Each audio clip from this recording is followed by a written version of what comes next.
এক গ্রামে দুই প্রতিবেশী বাস করতেন। একজন ছিলেন খুব ধনী ও জেদি চাটুজ্জে মশাই, আর অন্যজন ছিলেন অতি সাধারণ জেলে হরেন। চাটুজ্জে মশাইয়ের বাড়ির পাশ দিয়ে নদীর একটা সরু নালা বয়ে যেত।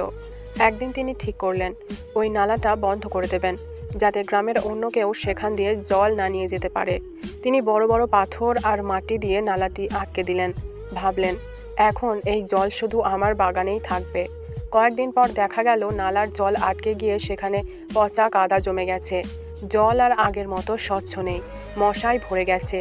অন্যদিকে জেলে হরেন তার বাড়ির সামনে নদী থেকে আসা ছোট্ট একটা নালার মুখ পরিষ্কার করে দিলেন। ফলে সেই স্বচ্ছ জল হরেনের উঠোন দিয়ে বয়ে যেতে লাগলো।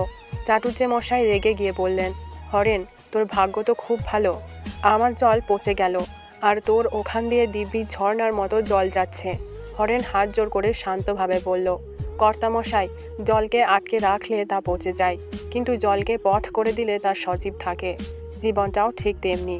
আপনি যদি সব সুযোগ শুধু নিজের জন্য আটকে রাখেন, তবে তা আপনার কোনো কাজেই আসবে না। কিন্তু সবার জন্য পথ খুলে দিলে সেই আশীর্বাদ আপনার দুয়ার দিয়েও বয়ে যাবে। চাটুজ্জে মশাই সেদিন বুঝলেন যে সংকীর্ণতা শুধু অন্যের ক্ষতি করে না, নিজের জীবনকেও বিষিয়ে তোলে। শিক্ষণীয় বার্তা: স্বার্থপরতা নিজের ক্ষতি ডেকে আনে, আর উদারতা জীবনকে সুন্দর ও স্বচ্ছ রাখে।